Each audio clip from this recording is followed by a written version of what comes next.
You can hear me okay? And yeah, just to note, as you might have heard, we are recording this session. So it will be available to watch back via our website on our YouTube channel, should you wish to. We do hope this will be quite an interactive session. So I think John, who'll be delivering the session very shortly, will encourage you to have your cameras on. But just as long as you're aware that it will be recorded as well. So huge thank you for joining. I'll just wait for a few more people to filter in, as I think there are a few more. Apologies, we started a few minutes later than planned. Lovely. Well, I think we'll get started then. So, as I say, welcome. We're really glad that you've joined us this evening. This is the fourth in a series of four. So it's the final webinar in a series entitled CEP Innovate Health, the Foundation series. The whole series will be available to, or is available, in fact, to watch back via our YouTube channel. So if you have missed the previous sessions and you want to watch them, please do. The purpose of this webinar series is really just to give you a bit of an insight into innovation in a healthcare context, to give you some inspiration to identify problems in the healthcare settings that you work in or you've come across, or if you already have an innovative idea, then hopefully it's given you a few pointers, a bit of direction for how to refine and develop that idea a bit further. So this particular session will be looking at pitching and sort of articulating the innovative idea you have in mind. If you haven't got an idea yet, that's absolutely fine. I'm sure you'll find this session very beneficial anyway. I think we've got people joining us from a whole range of backgrounds, as we have in our previous session. So we've got some current clinical entrepreneurs or patient entrepreneurs, so welcome. We've got some university students completing healthcare degrees. We have people working within the NHS and Department of Health. So whatever perspective you're bringing to the session, you're very, very welcome, and we hope you find it beneficial. So just as a quick recap, as I'm sure you know, we are the NHS Clinical Entrepreneur Programme, which is a workforce development programme for NHS staff and also staff from Health and Social Care Northern Ireland. The purpose is to support those individuals to develop innovations without leaving their roles in healthcare. And obviously this is all with the aim of benefiting the health service overall. And on the call today, we have Jon Torrens, who is a communication coach and will be doing a proper introduction very shortly. We also have, and I'm so sorry, Tamsin, because I haven't put your name on this slide, and thank you for joining us, Tamsin. Tamsin Holland-Brown, if you're happy just to unmute and say hello so everyone can see your face, Tamsin. Hi, lovely to meet you. Thank you, Jenny. No, Jenny was kindly covering for me because she thought I was supposed to be at an event until 6:30, so she was sweetly organising it all. No, thank you, Tamsin. So Tamsin is co-clinical lead for the NHS Clinical Entrepreneur Programme and is also a paediatrician and has an innovation herself called Hear Glue Ear. We also have Polly Sullivan on the call. Polly, if you're happy to say hello. Hello, everyone. I'm Polly Sullivan, National Programme Lead for the Clinical Entrepreneur Programme, which is run out of Anglia Ruskin University in Essex. Welcome to the webinar. Thanks, Polly. And Lucy, if you're happy to say hello as well. My name is Lucy Dentis. I'm Programme Manager for the NHS Clinical Entrepreneur Programme, and I also oversee the patient programme and the dementia innovators. So welcome. Hopefully we have a couple of people here who are looking to apply to the programme this November. Thanks. Thank you. And my name's Jenny Petty. I'm a Programme Support Officer on the programme as well. So just as a quick recap there. So in our previous sessions, to give you some sort of inspiration, if you're new to sort of innovation in healthcare, we talked about the importance of sort of understanding the current landscape of the NHS and some key policy documents that you could look at to give you some inspiration for areas in which innovation could be developed. So there's just a list there. And we also looked at some examples of innovations from some of our entrepreneurs on our programme, so both our current cohort and our previous cohorts. And really, we just want to emphasise that innovation can look like many different things. It can cover many different areas. It can be clinical or non-clinical in its focus. So these are just the logos of some of the entrepreneurs who have developed innovations while they've been on our programme. And then we also just shared some prompts for things to think about really if you are looking to develop an idea you've already got. So thinking about really understanding the problem, thinking about who your user and also who your customer is, and that distinction between customer and user, thinking about the practicalities of implementing your innovation, and also the impact, what is actually driving you, what do you foresee would be the immediate impact and the longer term impact. And then in our last session, Dr. Harry Thurkettle delivered sort of talking through the lean canvas approach to business planning. So it's a sort of a quick business planning exercise that allows you to test the assumptions you might have formed about your innovation and the problem you're trying to solve. So I will hand over to Jon Torrens now. Thank you so much, Jon, for joining us and delivering this. So as I said, this is focused on pitching and really trying to articulate an idea that you might already have. So I'll stop sharing and I'll pass over to you, Jon. Thank you. All right, fantastic. Thank you so much. First things first, it would really help me if you all switch your cameras on, just so I can see some more friendly faces. And also, we all know you'll actually have a better experience because I forced you to listen and I can see you. Right, brilliant, good. Just saying, you already knew it was two. Look at this, wonderful. Half a dozen, that'll do, I'll take that. Okay, good. Right, so I'm going to talk to you for about, let's see, what time is it now? I think I'll talk to you about 45 minutes. And then I think we'll have maybe just a little break because an hour and a half is quite long altogether. Then I want to get some of you pitching and we'll get you to do a 1-minute pitch of your idea, give you feedback. And then I think a little bit of Q&A at the end would be good. So the main areas I'm going to cover are, I'm going to kick off with mindset, just basically the whole fear experience of standing up in front of people, pitching in front of people who matter. Then I'll look at creating the material, how to write something. You may already have a bit of material, but I'm going to show you a way to craft it effectively. Then there's the delivery aspect, so engaging your audience, whether that's online or in person. Mohammed, did you fall over there? That's you're flipping from side to side, incredible. Full 90-degree. Nothing. Okay. And then I'll look again at mindset and just the idea of how to keep control when you're actually delivering the thing, because your brain can do weird things. And I'm going to kick off with an introduction to, well, I can talk about me, but I think I'll talk about how things are. So I think I've got no data to back this up, but the way I see it is people generally not very good at speaking in front of other people. And generally, I think the standard is pretty low. I'm just going to say it. I've put it out there. Generally, people get up to speak. It's not great. The audience doesn't necessarily enjoy it. And people just think, well, that's how it is. Therefore, I believe there is a massive potential to be, by comparison, brilliant at this kind of thing by just putting in a bit of effort. And that's what you're doing here today with the stuff that I'm going to teach you. I think by comparison, if you look as if you're engaged and interested in the audience and you can communicate your ideas succinctly, then you'll be in a fantastic place. And I would say top 5-10% of most speakers.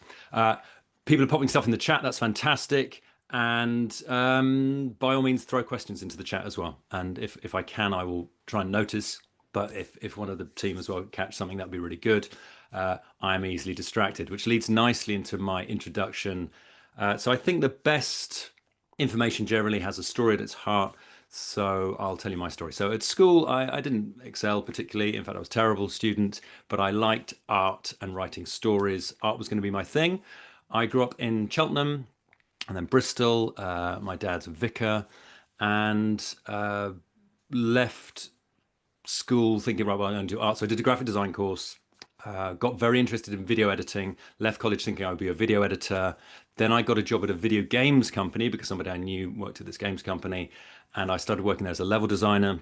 At the same time, I decided I would start doing stand-up comedy, and I became addicted to that because if your brain is wired the way that mine is, which you can probably tell is almost certainly ADHD, then that approval from strangers is highly addictive. So I did those two things side by side, like a sort of introverted superhero. Then I went full-time at stand-up for a couple of years. And then my partner said, what's the plan with stand-up then?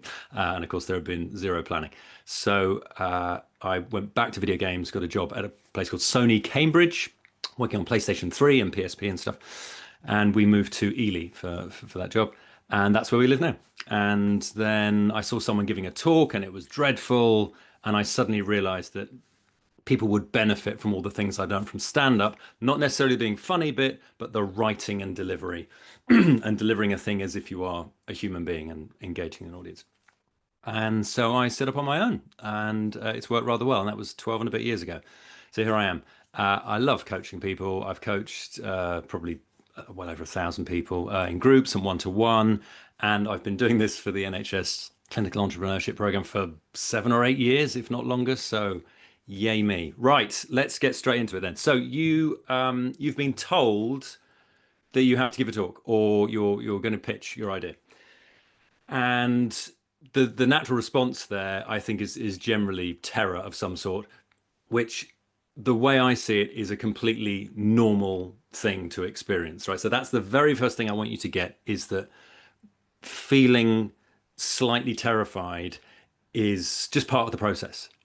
It's a normal response. And what I tend to find is when I get people to speak and I ask them about how it was, they reveal that they were generally, pretty uncomfortable. But at the end of a long session, people will realize, oh, everyone's as nervous as me.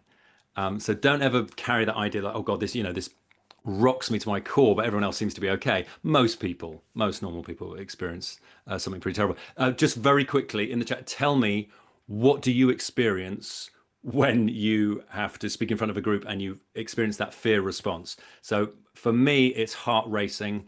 Few people have told me about having sweaty palms. Mohammed, your ear is, you having difficulty listening? You went right up there. That was good. Tell me what happens when you get terrified. Dry throat, right? So what little I have no medical experience, as you're probably or learning, as you probably guessed. Apparently, your body shuts down non-essential functions, right? So one is digestion, which is why your stomach does all those weird things and why you need to go to the toilet. But the other is it shuts down saliva production. So cool, thanks for that. That was just the thing I needed, and now it's gone. And I think that experience of being nervous is in itself terrifying. I had to do some talks for Sony a while ago in front of a big public audience. It was in Berlin a long time ago, it was about 15 years ago. And before one of the talks that I did, my teeth were chattering. And so I realized, well, I know what this is. It's the adrenaline, but it was pretty weird and a little bit scary. A voice therapist at, okay, I honestly thought that said ulch, but that is in a different order. Okay, so the point is, this thing happens. It's fight, flight, or freeze, as you're probably aware. It's a process to save you from physical danger. Forgive me if I'm telling you what you already know, but it's a process that is no longer useful, right? It's not that no one experiences physical danger anymore, but your mind or your instinct only knows physical danger. So when you have to present to someone important, this part of your brain doesn't know the difference between a CEO and a saber-toothed tiger. So it literally thinks you've got to, fight and kill something or run away for a long time. And so I think the very best antidote to this is to take action. I don't know if any of you are familiar with a guy called Jocko Willink. He's this wonderful former US soldier. And when asked about this, about dealing with the fear, particularly when on the front line, his response was go, right? It's just do the thing, just take action. And I think for speaking, I find the very best thing is to just start writing, just start creating some stuff, start rehearsing it. By taking that action, drink the frog. No, it's eat the frog. But I like the idea that you went with that. Yeah. So just for some context there, the idea is if you have a series of things to do, typically we delay the worst thing. So if one of the things were to be eat the frog or drink, I mean, you may have liquidized it. There's a joke about that, isn't there? Yeah. You do that first. So you get it out the way. Very good. Stutter and lose train of thought. Yeah. So waffling, stutter and losing train of thought, classic examples of what happens under the stress of having to speak. It's what turns red at the flick of a switch? That's it. It's a frog in a blender. Sorry. It's just a wonderful bit of a test for me there. Okay. So last thing on mindset.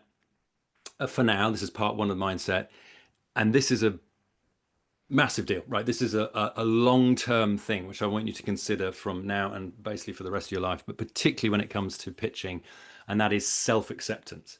I believe if you can accept yourself fully, then you're pretty much invincible, right? Now, for me, this is a long-term, ongoing process. We're all works in progress, right?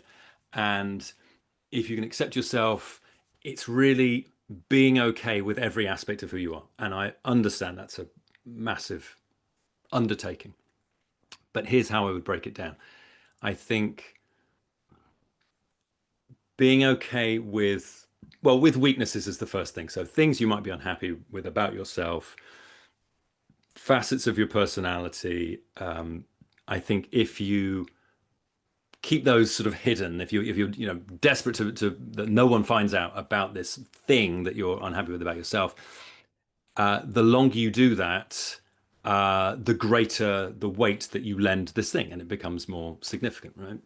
And no one must ever find out. However, if you can declare that thing to everyone and say, look, I struggle with, it could be anything, it could be arriving on time, or my spelling isn't very good, or whatever it is.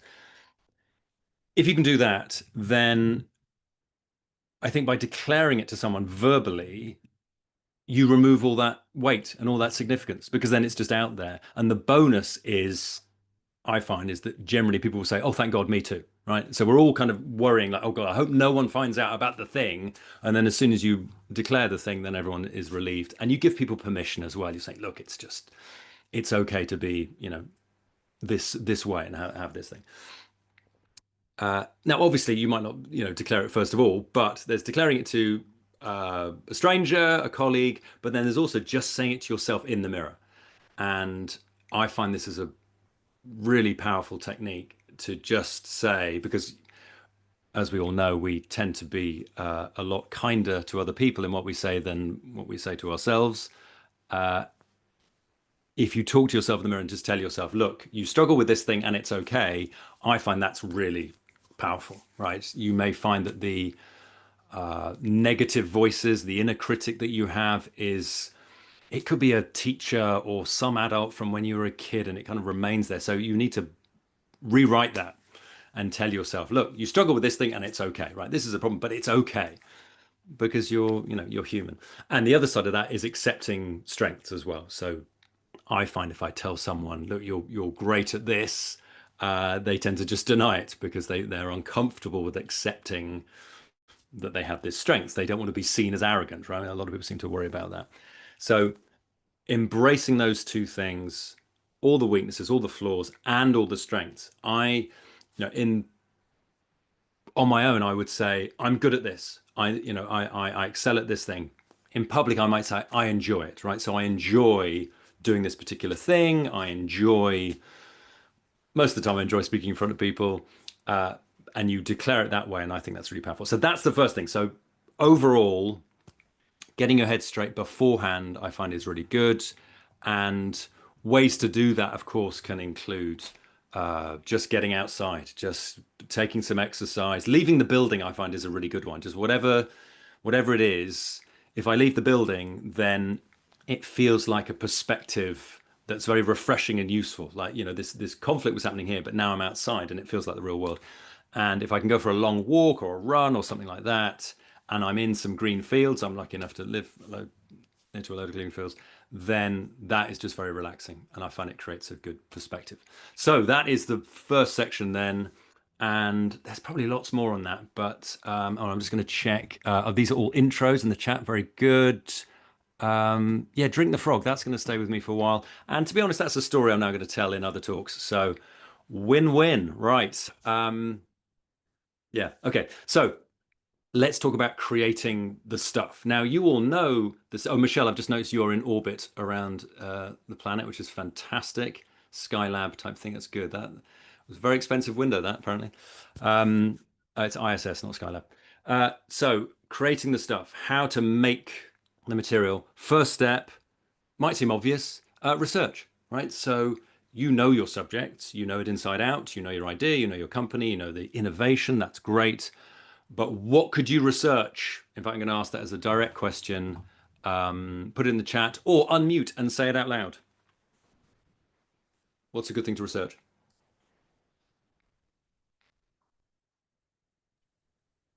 Hi, I'm Trevor. Yes. Trevor, hi, I know you are. You're Trevor Gaunt. How you doing?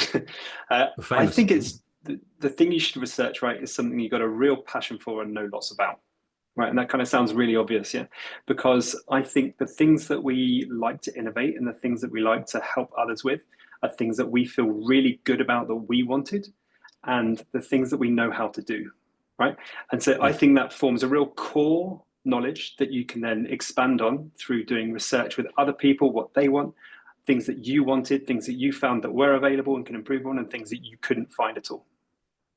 Wonderful. Thank you, Trevor. That's really good. Yeah. If you're not enthusiastic about your subjects, then that's going to come across.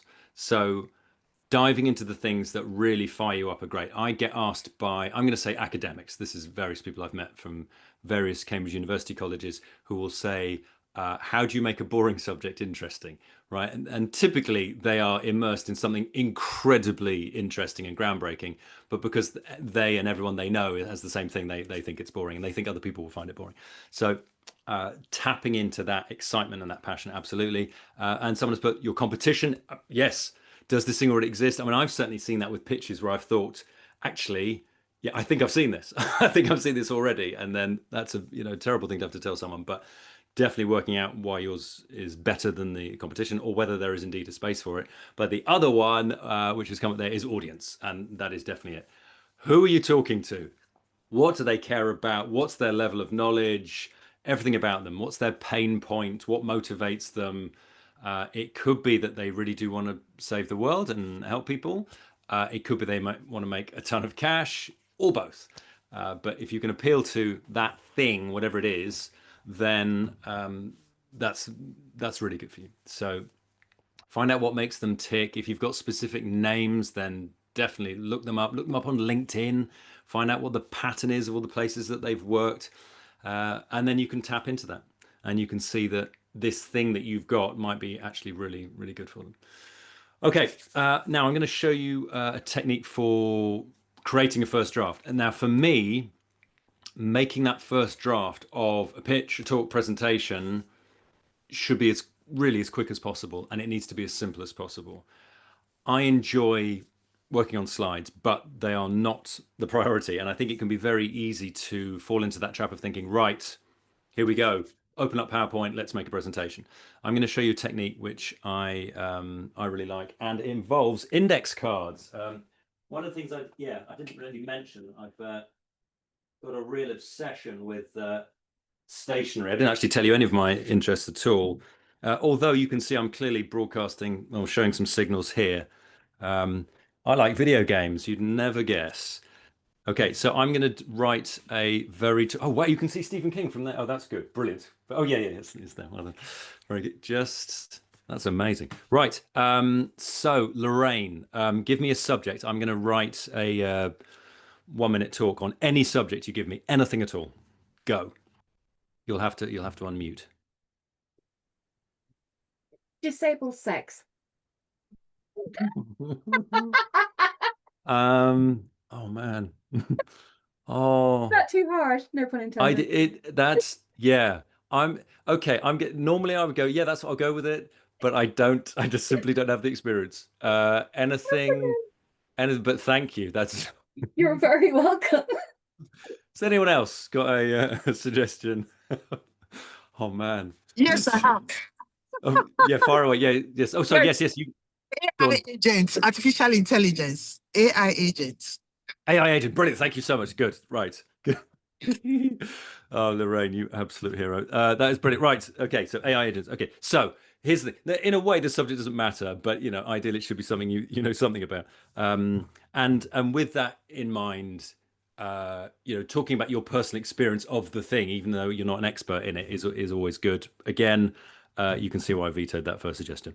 Right. So here's the thing. I want to start with the end in mind.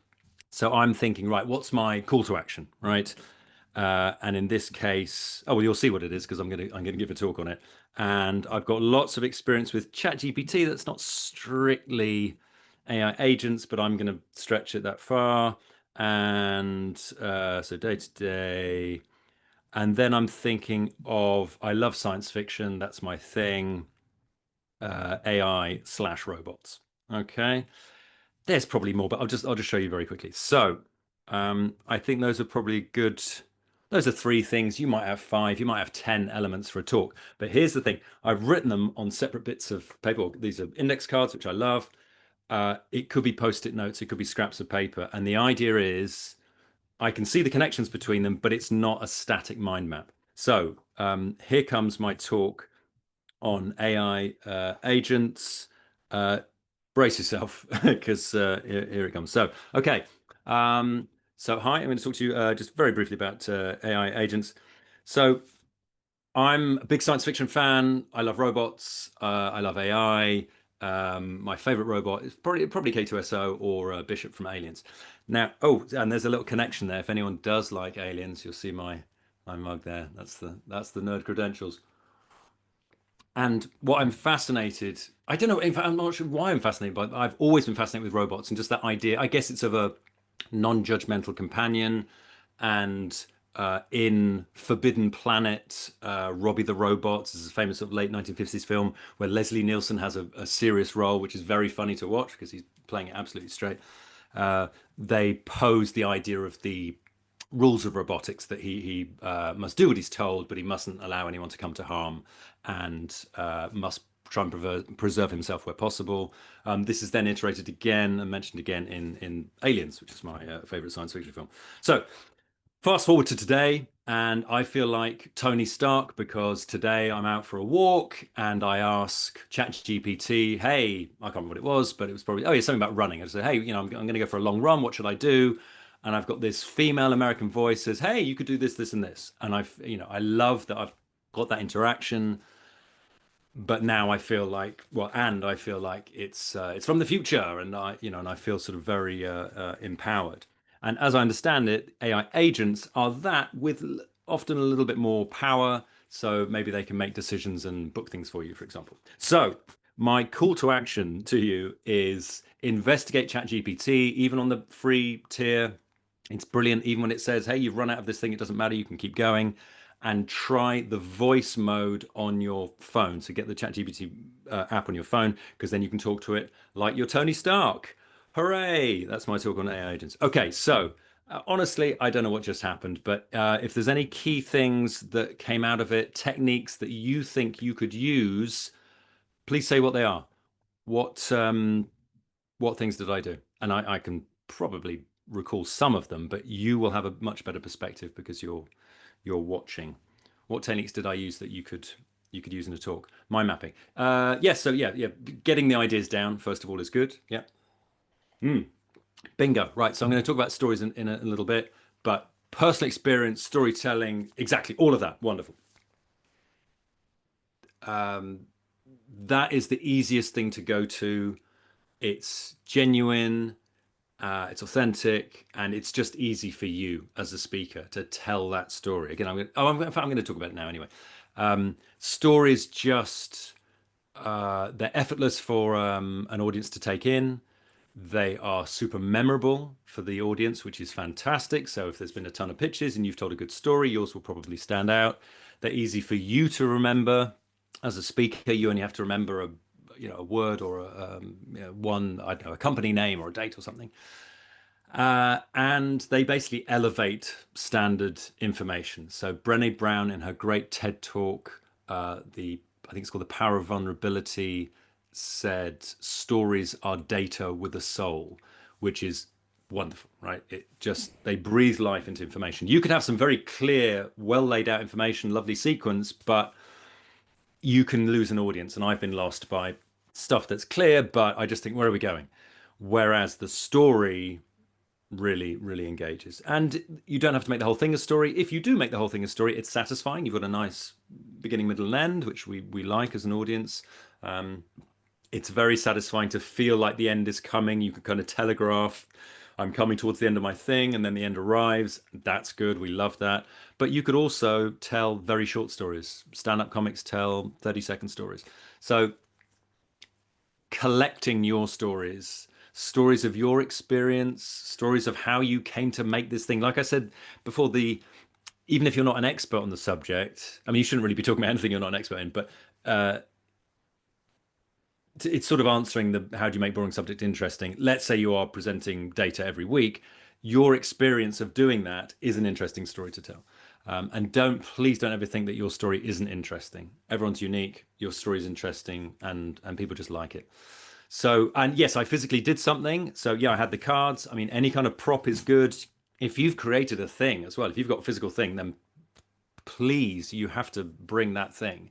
I've seen people with have slides with a really good photo of the object.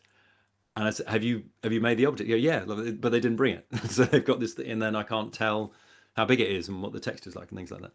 So yeah, good stories will really do it. As a species, we love a story, right? It's from, since there was spoken language, before we ever wrote anything down, a good story will really engage. So look at that.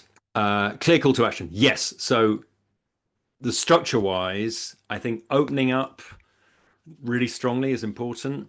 I think a good way to do that can be using, I think it's Aristotle's 3 pillars of persuasion. So he identified 3 things. This is 350 BC, I think. And this was in oratory, but I think it's great for pitches. The 3 things are pathos. So you probably know what that means. So the feeling, and that's generating an emotional response from your audience. So hitting them with an idea, a concept. So in your case, it could be an horrific illness, a horrific situation. Hit them with that, see what their response, and even ask them, what do you think of when I mention this thing? Another one is ethos. So that's how you operate. So you might start off with, I'm a problem solver, or I love connecting people, or whatever it is that motivates you and drives you. Claim that first of all to let people know this is how I do things. And a little bit sort of linked to Simon Sinek's Start With Why. If that motivation, if that thing resonates with the audience and they think, oh yeah, that's me too. I love solving problems, so I love bringing people together. Then they'll be on board for everything that you mention afterwards. And then the third thing is logos, which is literally logical argument, empirical data. So your opener, and if you couple it with a question, works really well, is how many of these do you suppose happened last year? How many people do you think suffer from this thing every month? And people are curious. They want to know, right? Do I know the answer to this? And, did I get it right? And did I get it right and everyone else got it wrong? If I got it wrong, I'll make sure everyone else got it wrong. And they're hanging to hear what it is. And you tell them, yeah, it's 84%. During the pit stop last week, there was some phenomenal and slightly harrowing statistics about illnesses suffered by, or conditions suffered by, women versus men. And I was embarrassed to say there was massive disparity that I was unaware of. But those stats, I was just thinking, right, I'm using these. I'm going to use these in a conversation with someone else. So you hit someone with some stats to begin with. Really good way to open up. So that's a good way to kick off. You could start with no intro and just say, 6 months ago, this person was in a dreadful situation. They were having this experience, and as a result, they were unable to, and so on. You've engaged people straight away. You don't need the intro and the context necessarily. And that's a really nice way to engage. Or you could just say, yeah, this is me, and this is what I'm going to talk to you about. For your pitches, I imagine for a 1-minute pitch, you need to go with statistic. This is our solution. Come and talk to me, right? It's just a suggestion. And then wrapping up, call to action is good. For a longer talk, I would say sum up, call to action, thank you. And maybe for this, you could do that. Yeah. You've got to be pretty succinct, but I think this thing is so short, 1 minute's so short, you wouldn't necessarily need to do a summing up, but key point and thank you, and then see what happens. I think a good pitch should be super concise. It's counterintuitive to miss information out. I understand that. And I know that you can feel like, well, I haven't told them everything, therefore I feel like I've missed stuff out.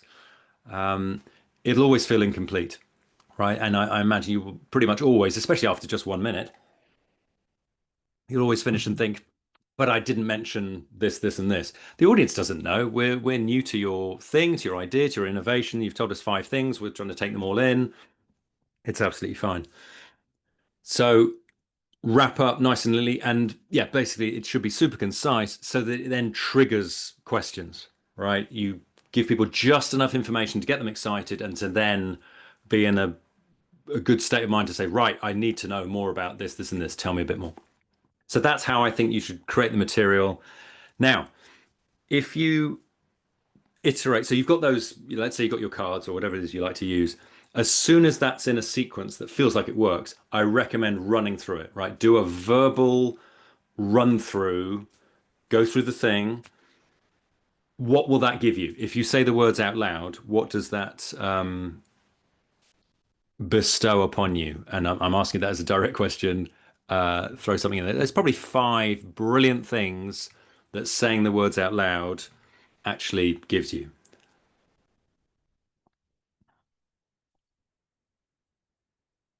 Not all at once. I'll never process it. Practice. Brilliant. Okay, so straight away, thanks, Polly. Phone a friend. Brilliant. Okay, good. Well done. Brilliant. That was loads timing. Yeah, straight away you just see, does it actually, does it flow? Does it work? And crucially, as Polly's pointed out, you've started practicing speaking out loud, which is the thing you're going to be doing. Please don't spend ages writing something and then the first time you say it out loud is when it really matters. Practice saying it, because saying it out loud informs that writing process and give you some great insights. So one is insights. You realize, oh, this is actually all about I don't know, a grander aspirational theme, which ideally will be happier, healthy people, but there might be something else as well. You've also mentioned some self-belief, absolutely, and confidence, because you've practiced doing the thing. See how it sounds. There will be words that trip you up. I'm a native English speaker, but I still get tripped up by combinations of certain combinations of English words. Does it make sense? Does it flow? Exactly. Once you've gone through it 5, 6 times, 10 times, and you've iterated and you've been ruthlessly editing, and the timing is a crucial bit of that, you may find you've got this wonderful thing that only ever takes, you can never do it for less than 8 minutes, right? That's not useful. You need something that's, well, you need different versions, but ideally a 1-minute version and then maybe a sort of 2-minute and a 5-minute. Once you've got that in place and the thing works, if you do need, that's interesting. If you do need slides, if slides will help, then by all means create some slides. If, however, and for the pitches, like you're not going to be using slides, right? But if, however, you realized I can communicate this idea effectively using spoken language, then you should be absolutely fine. If there is some amazing visual that communicates a ton of information, then maybe do it. But what I would say is create the talk first, make that work, make it flow, edit it, be ruthless with it, then do the slides. And if you are making them, then that will be incredibly easy compared to making them as you go along, because you know exactly what they need, and you may realize you don't even need them at all. Okay, so that's the making it right. So you've made the thing. Now you've got to deliver it. You've got to engage your audience. It's all very well having great stuff. I think we've all seen people who've got maybe good material, but or yeah, they got good material and they haven't sold it properly. I've definitely attended. I remember attending a webinar, and it was there was an expert. Let's just say it was an expert talking about something, and they were not engaged. They were really phoning it in, and I checked out after 2 minutes. I just thought, I'm not bothered about this at all. I want to see some really enthusiasm, and I need some performance, because that's the whole point. So rehearsal is your friend. If you've done the process that I mentioned, you will already be rehearsing in your writing process. Just trying it out. Reword it each time. Keep it fresh for you. You might have 3 or 4, 5 elements within your pitch.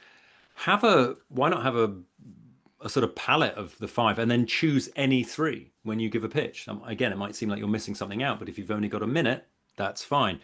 Again, it keeps it interesting for you. It mixes it up a bit. As soon as it's kind of rote and you're going through the same, people can tell, right? Once you've delivered the same thing 20 times, it just comes out in the way that you deliver it. So rehearse it and review that. If you've got a good friend, colleague, partner who will be honest and maybe not too brutal, then that's good. But you do need that honest feedback. Someone saying, yeah, it's great. Yeah, it's encouraging, but you need someone to really cut through it. You can video yourself and watch it back, which I appreciate is deeply uncomfortable for any normal person. But I would say the amount of pain you feel is proportionate to the benefit, because you'll see, oh, I stand that way, or I use this filler word a hell of a lot, or I speak too fast, which is a classic. That can be a really nice way of doing it. Get it recorded on your phone, right? Just do that, watch it back, do a pass for visual and a pass for sound, and see what's actually happening. Generally, if you rehearse in front of someone or you watch the video back, you can see some good quick wins, which will be things like slowing down, standing a particular way, use of particular words. It can be tempting to, or a blind spot, I think, can be rather using acronyms and names of technology that people aren't familiar with.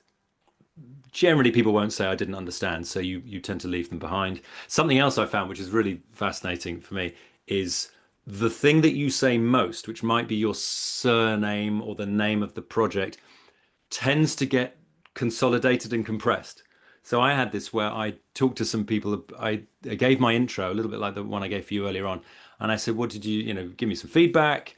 And they said we couldn't tell what it was that you did as a job. And basically, I thought I'd said level designer, but what I'd actually said was lead designer, which is not a word or even a pair of words.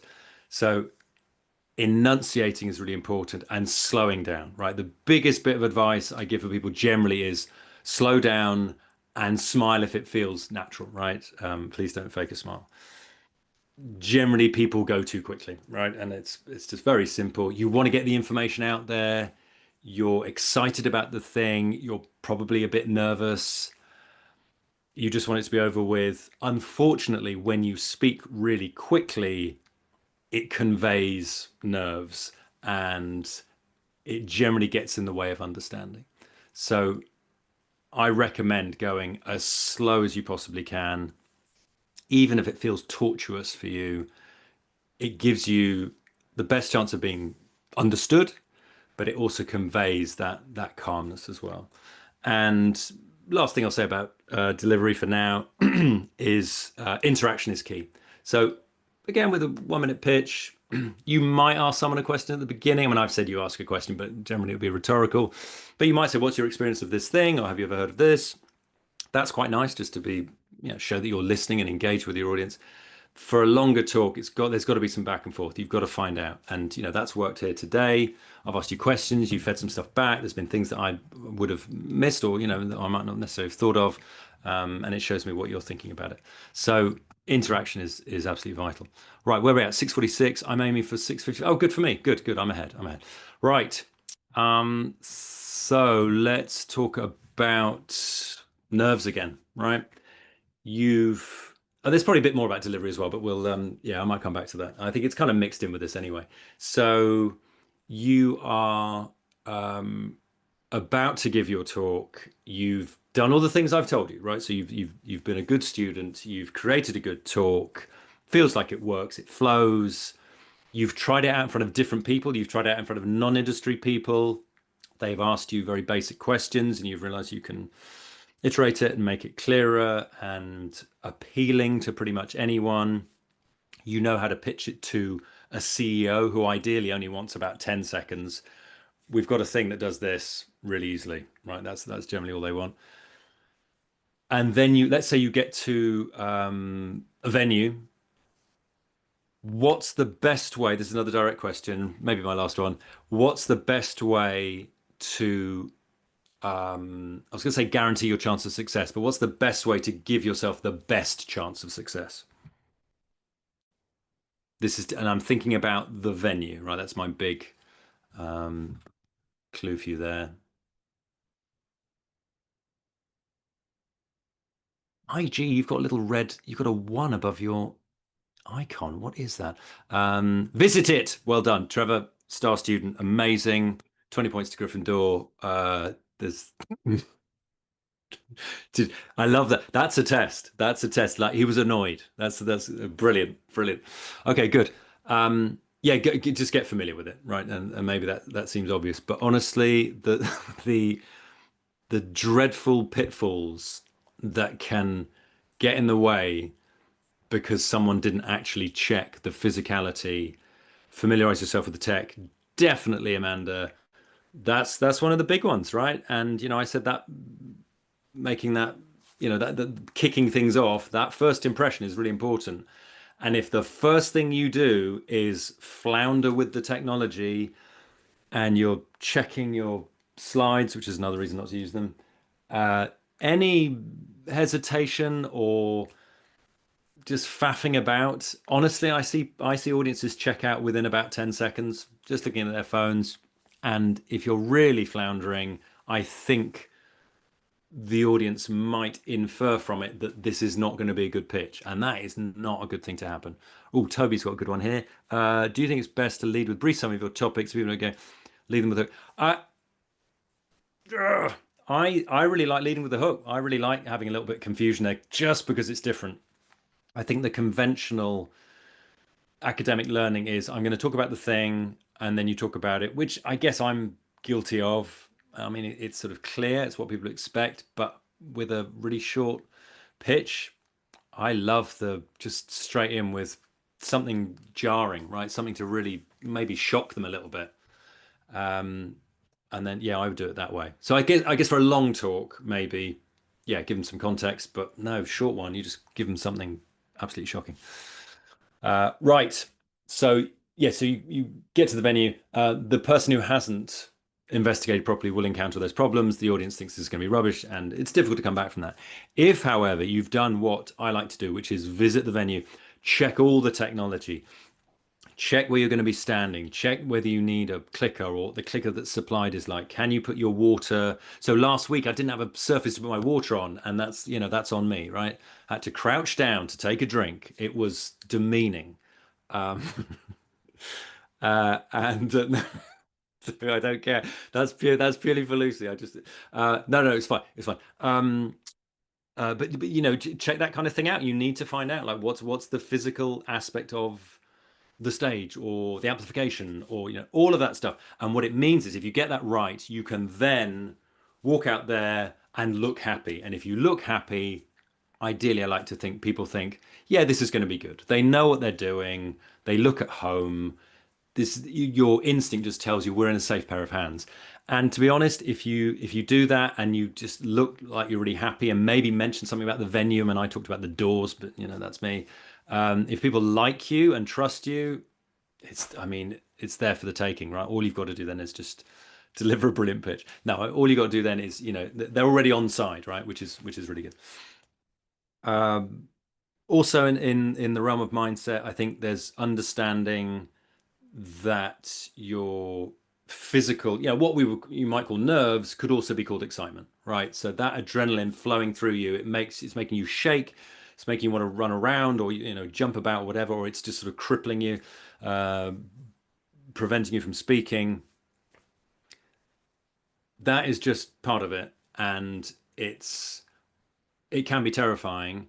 But once you realize that's just a normal thing, then I think you'll be okay. And realize, yeah, I'm excited. I'm excited about this thing.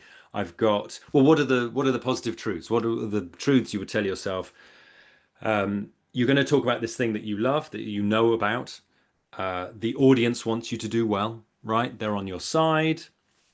The very fact that you've got up there to speak, that you're telling them about something, I think earns you a certain amount of respect. It'll be over soon is a useful truth, right? Even if you're doing a minute pitch, like I'll be done in a bit and I'll be having a cup of tea. And then, yeah, if they ask you questions, I think it seems to me that the big dread fear that everyone has is, what if I get it wrong? What if I miss something out? What if I make a mistake?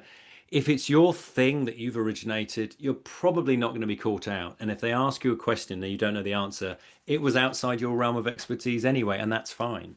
And if they ask you that question, you've no idea, you just say, I've no idea. And you look happy about it, and then you're fine. So there's a lot going for you.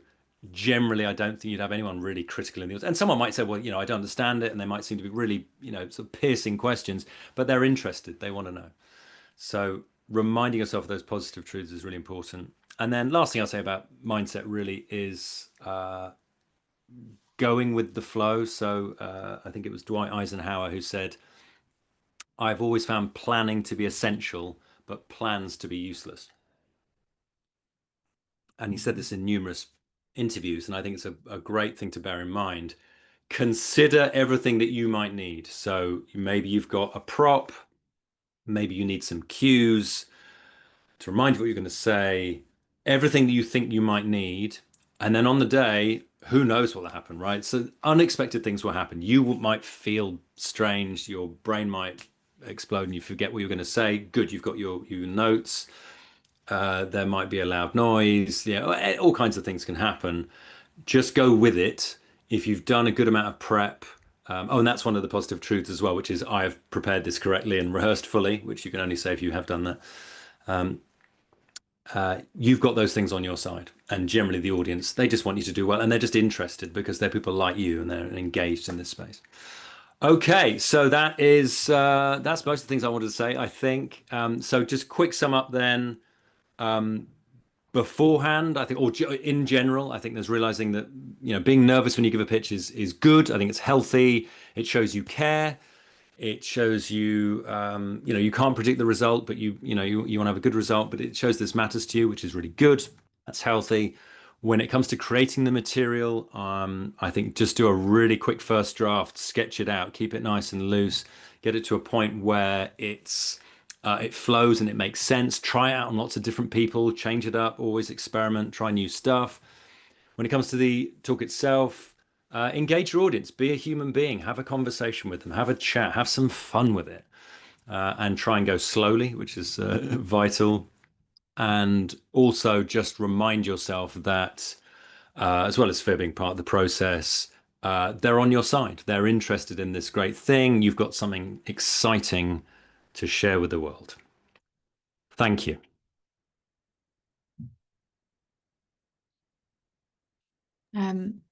So we'll take a quick break, Jon. Is that right?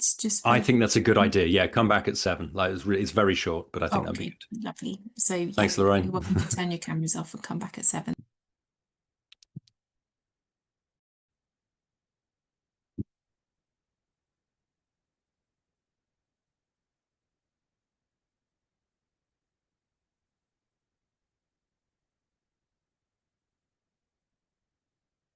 Cool. Right, let's go. So, I think we're going to do some pitches. And yeah, I guess I oh, it's my own voice. That's deeply unsettling. Right. Yeah, I would pick people, but I don't know if that's a good idea. So, do we have any volunteers to give us a pitch? You're going to get some nice straightforward feedback, super useful from some experts and me. So, would anyone like to pitch? Or here we go. Here he is, the G-Man. Let's go. Okay, great. Do I have a timer, or am I just going to? I believe Polly was going to time and then either yell at you or do an alarm. But hang on, no, Polly, are you doing that? Or not? Hang on, I'll do it now. If Polly's not there, and I see the raised hand as well. I'm going to do. I'll just time you. Right. So hold on. So bear with me. Right. Clock, and I will mute myself and go. Okay, great. Hi, my name is Trevor Gaunt. I'm a consultant radiologist in London. When I was coming towards the end of my training as a radiology registrar, I tried desperately to try and find out what it was like to transition into becoming a consultant, and I couldn't find it anywhere. All the resources were static, they were outdated and inflexible, and I couldn't stand it. So I've built an education technology platform which combines AI-powered reflection with interview practice and couples it with mentoring, with near peers, and through community support. It's delivered asynchronous, it's online, and it's available to fit around busy lives of people who don't have the time to travel to places where they have to do a static course. Furthermore, it levels up career advice and support for across communities and backgrounds in different areas of the country, and it's aligned with the NHS long-term plan to produce a quality, digital, scalable workforce development innovation. Smash. Brilliant. That was almost exactly 50 seconds. Well done. Brilliant. 10 seconds to play with. No. That's absolutely. I mean, well, for one, so my first thing would be you could slow down, which would take you to precisely a minute. So you still nailed it. This is pretty much what and I think Tony said with a lot of the pitches last week. Is I'm still not sure what it is. Yeah. So I think, and you don't have to solve any of these problems for me now, but I think that would be really good is to get an idea of what it looks like, what it actually is to use, because we need that sort of in your hand thing. But it sounds great. Can I ask you a question? Far away. Yeah, of course. Yeah. So I completely agree. What I'm having difficulty with is trying to get across that kind of like, what is it? What part of the pitch do you think I could ditch? Oh, I think it was all good information. I don't think there was any. I don't think there's anything empty. No, it sounded well written, well rehearsed. You were hitting all the marks. I think, for me anyway, and I want feedback from other people as well. Yeah. But I'm really keen to hear from as many people as possible. People who've done it, people who are going to mark these things. Yeah, we'll see. You might get a couple of others, but I would literally be like describing. It's an app. It looks like this. It's like this thing that you've used. So again, it's helping people understand with a common point of reference. But that's just something to iterate. But overall, it sounds great. And again, another thing which came up a lot is does something like this already exist? But that's I guess referencing a competitor. But other people, please give feedback as well. Tamsin, do you maybe? I thought it was brilliant, Trevor. I love the way that you went first, which is just amazing and drink so the frog, hard man. to do. Drink the frog. Yeah, well done. Yes, exactly. Drinking the frog that we're now calling it. I love it. It was fantastic, and I think that. So for me, the bit was, I love the fact that you showed how authentic you were and you introduced yourself and you told the story exactly as Jon had described about using your own personal story in order to get you to the point, which I loved. And then because you were speaking slightly faster at that point, there was a bit in the middle which I needed you to slow down slightly on, because there were three things that I needed a little bit of unpicking, which was around AI-powered reflection, mentoring, and asynchronous something. Yeah, I slightly missed that. And there was two other things. Is it called something? Because I slightly missed it if it was called something. And so if I didn't give it a name, no. But I mean, it's the platform is called Candor, but I deliberately didn't include it. Okay. Yeah. Well, Jon said earlier as well. Jon's taught everybody for years, and so he's very good at saying about like mentioning those important facts. So if you did want to mention it, the only time that it is useful to stick it in a pitch is that when you get to an audience, they will immediately Google it. If you've got they'll want to look the website up, or they'll start associating you with the website or the name of it. If you want to start having that kind of broad people to broadly start knowing about what you're into. And the only other thing is at the end, that like Jon's lovely little bit at the end about the call to action, or sometimes you can just say, this is what I need from everybody, or sometimes you can say, this is what the world looks like when you've got my innovation. Okay, yeah, I like that. Great. And so some of those things can be really pack that last punch, because you held it so beautifully at the beginning, like you were really strong at the beginning. So okay, great. Would it be, so obviously I'm practicing for the application for cohort 10, so is it worth kind of finishing with, what do I need from the clinical entrepreneur program? Is that kind of fair way to finish, or that would be one way to finish, actually, to say this is what I would benefit from the program. That is what's certainly how some people have finished. Polly, you've seen almost every application. I just was going to add, Trevor, that and I popped out to answer the door, so in Jon's break I came back a bit late, so it was on and I was listening to it as it come in. It's important to remember for any of you that are applying that your application will be marked by 3 assessors, and they won't necessarily be clinical. So, and they might not know like any terminology, or they might not know how processes work, or how, for example, consultants get into post as you've described, and how. So, like, it's important to articulate for the uninitiated almost, and make sure you write your application in a way that maybe someone's reading it might not know what you're talking about exactly. Fine. Thanks. So yeah, really useful. That, as Tamsin said, that's a good way to end it, but you don't necessarily need to end it. I'd probably chuck in your pitch and a reminder for everyone a bit about you and a bit about the innovation as well, so they get a flavour of who you are and what you're interested in. I don't know, Jon would be able to advise on the best order for that, but also a bit about what you're doing. I mean, 60 seconds isn't long, but it is quite long when you're speaking. So, okay, thank you. Trevor, yeah, brilliant. And sorry, Karen. Oh, so no, all I was going to say is I know something that Tony said a few times is if you say there was this, I encountered this thing, and I decided to do something about it, is quite compelling, because then it shows that you're clearly invested in solving this problem. But that's just an additional bit. Tamsin, what else did you want to? What were you going to say? Because I totally cut you off. No, I was just thinking that that Trevor, you had time. You had it. You actually put it all in, and it was. By the way, it was a fantastic pitch. If you did something like that, I think it would come across really well. Okay. Part of what the other bits I'm talking about is also just to kind of use that as an example for other people.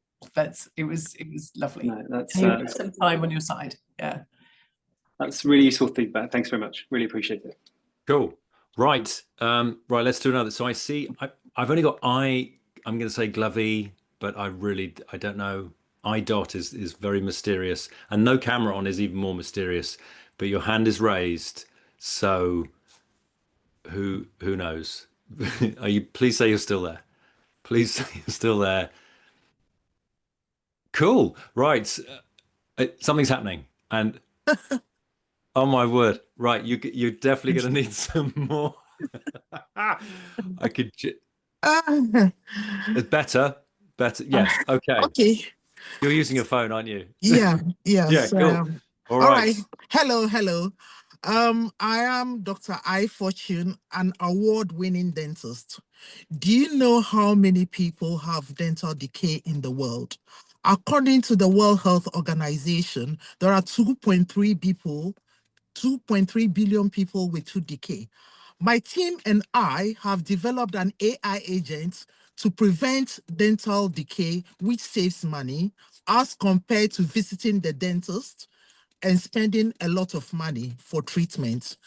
My call to action is I need 200 users to test my AI agents. The MVP is ready to go. Let's make it happen. Thank you.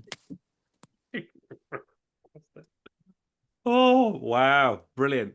I don't know why award-winning dentist makes me smile. I don't know why. That's just not something I've heard before. Fantastic. So great. So I've got 42-ish seconds there. That's great. I mean, I'm personally interested, so that's probably all the feedback you need. Yeah, award-winning. That statistic is phenomenal. And yeah, let's make it happen. I love that. That's really good. And of course, then I've got questions, which is fine. That's the function of the pitch, which is what does this look like? How does it work? If it's for this many people, does everyone need to have a mobile phone to use it? And so on. But that can all come later. But yeah, in 40 seconds or 42 seconds, I think you hooked me in. What did everyone else think?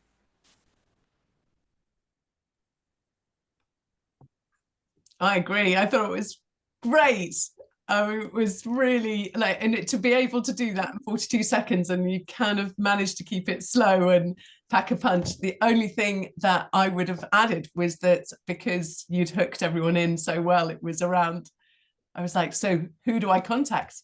And tell me your website and your, I want 200 people to contact me on this email address or look up this or connect, I don't know. But I mean, as Jon said, you would make someone follow up the conversation. So that was correct. Maybe just stick it in the chat or whoever you want 200 people to contact. But actually, that reminds me, Tam, of your point with Trevor's, is that name, like people are going to, I will Google someone, look someone up on LinkedIn, if depending on the scenario, and if it doesn't match, if they've mentioned this thing and it's not there, then I might go, oh, maybe it's the wrong one, right? There's multiple people. But if it has loud and clear, creator of X, this thing, I go, oh, right, it's definitely the right person. And then it shows it is kind of proves you're committed to it. I don't know. So yeah, I like that. And you do need a name. Oh, it's Fortune. Is that? Nice. Yes, you're right. You need that hook. So people go, oh, yes, it's called this thing. Having said that, sorry, Tamza, I'm just thinking whenever people come up with a new name for cool new name for something, I find out there's like a dozen other, they're all completely different industries. But I don't know. But maybe that's by the by. Or maybe it's your name that's the hook. So good. Yeah, like that. Yeah, Mansel's going to ditch his current dentist. So cool. That's nice. That's networking, people. That's networking. Right. Right. So it's nearly 1:15. So right. We'll certainly do another pitch. I'm just wondering about having a direct Q&A or whether we kind of mix it in. Let's at least do 2 more pitches and then see what happens. Yeah. Anyone else want to? You can use the digital raise your hand thing, or you can just unmute, which is a pretty. Fabiola, I can tell you're very keen to. I'm teasing you. It's fine. But it's just I just like having people's names, where I can just I'll be happy to go. Sorry to interrupt. Hold tight. Okay, Toby. Right, you all set? Yep. I'm gonna start timing. Off you go. Hello, my name's Toby Spears. I'm a resident doctor based in London. Every day in my experience as a hospital doctor, I find that teams that I'm part of really struggle with managing their tasks. We all know that doctors are overloaded. Most junior doctors use paper lists for their tasks. It's often unclear who's doing what's urgent, what progress is being made, and things get missed. I've seen that myself. And unfortunately, my experience isn't unique. I see the stress that it causes often. The GMC reports that 1/3 of doctors regularly feel unable to cope at work. So I'm building a solution. We can't remove the burden overnight, so we have to manage it better. So I'm creating a digital platform for task management among teams of inpatient doctors. It'll be a bit like Notion, but for medical workflow, making work smooth. So please connect on LinkedIn if you have any advice about app development, if you're a doctor and want to input on features or discuss further. I'd love to speak to anybody who's interested, or if you work for trusts and are interested in acquiring it. Amazing. Great. Right, I've got a few things. So first of all, you look so young. Sorry, I don't know if I'm old, but like I'd want you to open with your age. You'd be like, who's this? I get that a lot. I know, particularly when I introduce myself as the doctor. It's kind of a stand-up comedy thing. It's like you address the thing that everyone's thinking, like, what does your name mean, or what's the Yes, I know. I look whatever. I don't know. That's my sort of stand-up instinct. But anyway, like you're a doctor. Sorry. I know. Crazy. Anyway, so a bit of context there, right? The opener. So I imagined Tony redoing it, and he would say, I imagine he opened with, doctors are overworked, they're under stress, and that leads to errors being made, and then that can be catastrophic, and it's it wastes time, and so it's that grand aspiration of wasting time and creating frustration and ultimately poorer patient outcomes. I've got a thing that solves it, so that's great, and I think you could open with that. It was good and clear. I really liked it. You used the reference of Notion. So I have an idea of what Notion is. Some other people might not know, but I think it's fairly well known. And then I guess this is sort of getting into the detail and not my area of expertise, but I suspect something like that already exists. But again, it's just, worth finding out. So yeah, I thought that was really good. What else? No, it's good. It sounds like a problem that really needs fixing. And my personal experience, I went to visit my dad in hospital yesterday. He's 92. He had to have bloods taken, and there were 2 errors. There was they took a blood sample and labeled it the wrong, so they had to do another blood sample because it had been sent off, and then they came back and said, oh, you know, so there's sort of, and it's frustrating. That's just, you know, it's just a little thing, but yeah, good. So other people, what did you think? Did you get it? I mean, I imagine it sounded appealing to me, and I'm not, you know, a medical professional. Toby, I thought you came across really well, but actually I'm going to ask, Amanda Penny is here, and she is mentor on the program and also has huge experience in startups, much more than me, and is also an investor. So I was going to ask Amanda, I noticed you put something in the comments, and it's so lovely for you to join the call, and you've been very supportive since you've come on as a mentor. But I just wondered what your opinion was. Well, I liked all the pictures variously for their qualities. I particularly, and that's my comment in the chat, is I did like your reference to Notion. It was immediately, I was like, okay, I get it. I've been a doctor. I know that difficulty. I understand that pain point, and I know Notion. Yeah, I can see that. I can imagine it. I can imagine how it works on the board. I can imagine how my team are using it. So it was like that filled out 5 minutes for me. Just by saying Notion, you covered a lot of the context that is really relevant. I think watching with an investor hat on, yeah, I do agree you're quite young to look at. I just think, yeah, I probably want to understand that, but unfortunately I can't change that bit. But that's sort of, it's one of those things you might have to make a joke about, or just accept that that's in the room. That is a thought that's going on in investors' heads. I'm much older now, but I at your stage did also look very young as a doctor. So it's one of those things that it is kind of something to accept is going on in people's heads. It's not a bad thing, but it might detract a little bit. But I thought it was great, really, really good. Brilliant, thank you so much. So my immediate thought, just as you were speaking there, is you could say, so you said you're a doctor. What's the are you a I was thinking about how to pitch myself, because I'm a doctor turned founder turned investor, so I've worn many of those hats and I understand the pain points. So now my job is to support startups and founders in a way that I didn't have that support leaving NHS, and to sort of translate between the different stakeholders. Fantastic. Sorry, I meant Toby, but so sorry. I specifically addressed you and asked a question, and then I looked at Toby, which of course, sorry. So thank you so much. Sorry. Toby, so this was just with the age thing again. Like, yeah. What are you a GP surgeon? What's your? No, I'm a foundation year 2 doctor, so I'm 2 years out of med school, which is probably some of the explanation. So that could be the thing. That could be your initial thing, and then that gives people an age and a level of experience. Brilliant. Right, shall we do? And thank you so much, Amanda, as well. Sorry, thank you. I really appreciate that. And your feedback here, clearly, like you've got the context and the experience, so it's super useful. Let's do one more pitch. Let's do one more, and then we can do a Q&A. So, would anyone else care to? Oh, and by the way, Toby, that was 1 minute and 5 seconds. So. Kudos. Yeah, that worked. And anyone else? You don't have to, but it's a huge opportunity.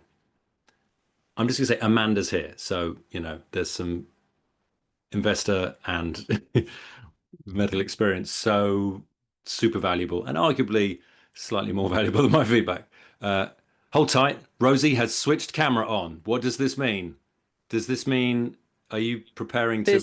Well, I will happily pitch, but I can start and say I have not practiced. So I've literally just shoved the kids in a different room. So, but I've been listening intently. It's been a great session.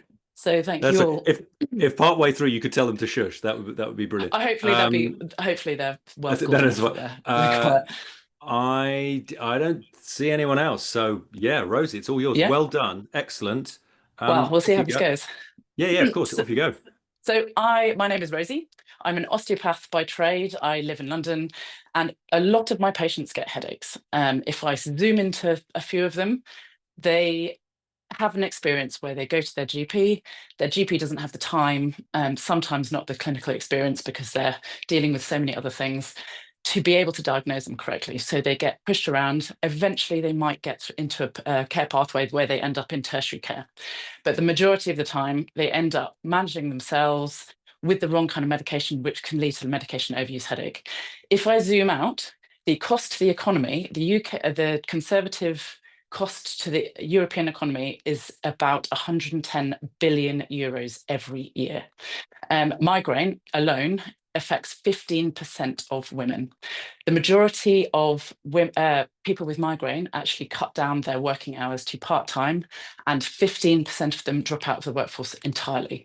If we can change that narrative and get people diagnosed correctly onto these brand new, relatively, drugs that treat migraine specifically, we can get them back to work. Not only does that affect the economy, but it allows those individual patients the autonomy to get back their own lives, to live their lives the way they want to do, with compassion, with their friends around them, with socializing, and they can be with their kids and enjoy a much more fulfilling life that covers the entire span of their productive life.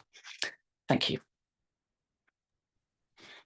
I haven't told you anything about my business, but thank you very much. The idea behind it. Right. So my immediate thought there. So I thought I want to open with the stats. So like partway through, you had the statistics. I thought, yes, do that. But it sounded like it started off with there's a lot of misdiagnosis to here's a thing that really deals with migraines, which that sounds like the thing that really deals with migraines doesn't solve the misdiagnosis. Yeah. And I've, you know, and we've probably all heard horror stories of someone who's goes repeatedly to the doctors, I've got terrible headaches, and it turns out it's something much more serious. And the doctor says, yeah, fine, here's painkillers because of just how it works. So it sounded like there's two separate things. I thought, oh my goodness, you're going to solve this misdiagnosis problem, and instead you've got this killer migraine thing, which is brilliant, and the statistic on that was phenomenal. So that was my initial thing. But otherwise, I mean, I don't know how long I lasted, but my very ending of what my actual business is I've developed an AI-led diagnostic tool, which is patient-led. So it's patient input data. So they do the hard work themselves, and the AI does it for them. There's obviously a lot of AI regulatory aspects in it, but that's part of the process. So, perfect. So then the thing about migraines wasn't necessarily, for me, maybe it wasn't that. It sounded like you start off with those brilliant statistics, like those are compelling, got my attention. And then you say, I've created something that allows patients to diagnose with greater accuracy and therefore save a ton of time, a ton of money, and all that, you know, all the waste, which is cool. Thank you. That is in my pitch, but as I said, not much at all. Thank you. That's all right. Okay, right. Could some other people give some feedback? Oh, and it was 1.5 minutes, by the way. Oh, way too long. Yeah, thanks. It's all right. Well, I mean, look, the minute is arbitrary. It might be that 1.5 minutes is exactly what you need, but yeah, it doesn't matter. I thought you came across really well, and it is incredibly difficult to do that thing where you're moving your brain into something else, and I really applaud you for that, for putting yourself forward to do something even if you feel not entirely prepared. And it's really easy not at all. Yeah, exactly.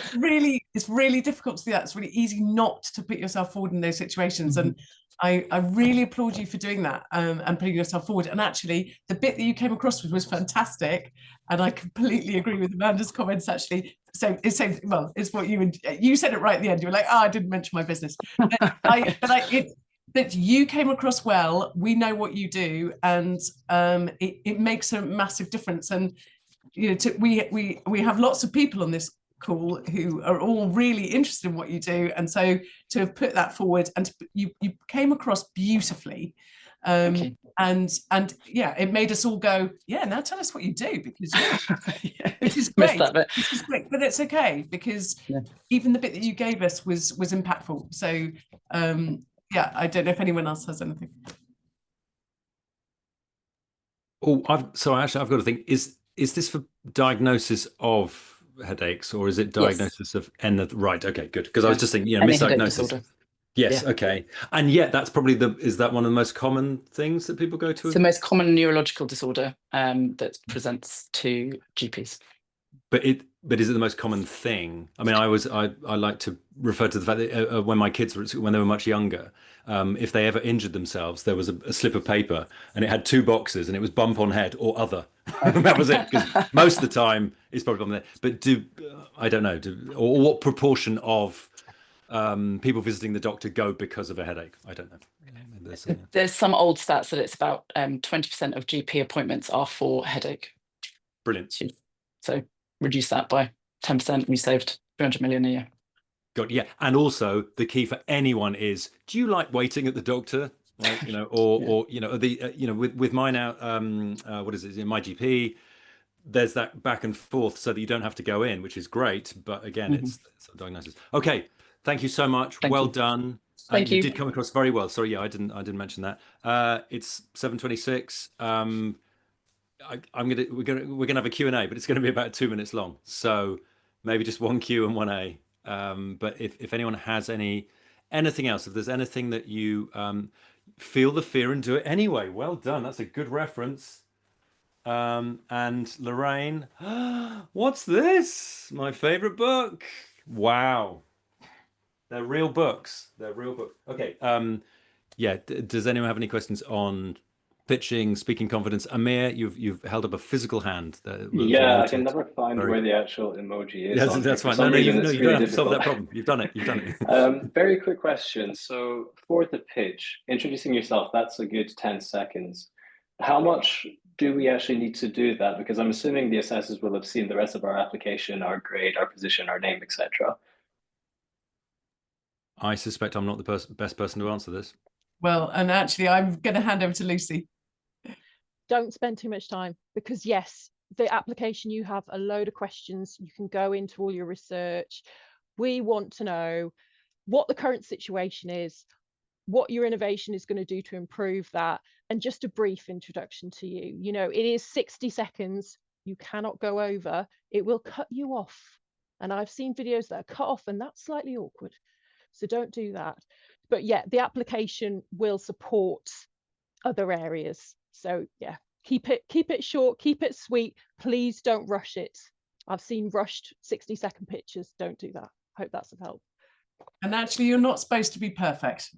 You haven't yet been on the program. There's an awful lot more of this to come. I mean, people have done an incredible job tonight, but it doesn't have to be perfect. It just has to get across what you're passionate about, what you're trying to solve, and we're expecting for you to be able to get that really polished by the end of the program. Brilliant. Thank you so much. Great. I think that's it. Rose's kids are here, so it's time to wrap up. Wonderful. I hope it's useful. Share. Oh, sorry. Yes. Sorry. No, sorry. Go on, John. Sorry. Oh, I was just going to say, you know, find me on LinkedIn if you've got questions. I'm very, very easy to find on the internet. But yes, if you want to connect with me and ask me questions, and anything that, you know, comes to you later on after the session, then I'm here for you. Thank you so much, John. We really, really appreciate you giving up your time for this session. So thank you. I'll just quickly share a slide, just because this is the final session in our webinar series. So just if you are joining this because you're interested in applying, then I think, as Lucy has mentioned in the chat, there is an upcoming webinar session which will give you the opportunity to ask questions about the application process. If you're specifically interested in the Dementia Innovators programme as well, there is a session on the 27th of October. So all of these details can be found on our website. If you just go to the events section, you'll see them on there, and the web address is there. And finally, as well, just a few sort of pointers for next steps, particularly if you're new to innovation. If you want to take a look at our YouTube channel, it is where our recordings for these sessions are, but also we have a number of examples of pitches from some of our entrepreneurs on there. So you might want to have a look for some inspiration and some guidance on how you might structure your own pitch. And then just more generally, if you haven't come across it before, you might want to have a look at the NHS Innovation Service, which allows you to sort of fill out a form about your innovation, and they can give you some free advice, guidance, and covers all different types of innovation as well. And then also the Health Innovation Network, there are 15 across England, so it is England specifically, but you might want to have a look at your local one, have a look at their website, see what resources they offer, and you might want to reach out to them to see if they can support you in any way if you're starting out with your innovation. And then I've just listed some books on here. Some of these were mentioned in this webinar series. One of them, in fact, was mentioned by John today, so thank you, John. So you might want to have a read just to help you develop and refine the ideas that you have. If you do have any questions, I know somebody had their hand up, but you're welcome to contact us after this webinar series. So there's our email address on there. Have a look at our website as well. There's lots of information on there that might answer any queries you have. But yeah, just huge thank you to everybody for joining. And yeah, as I say, please get in touch if there's anything we can help with. But thank you, everybody. Thanks.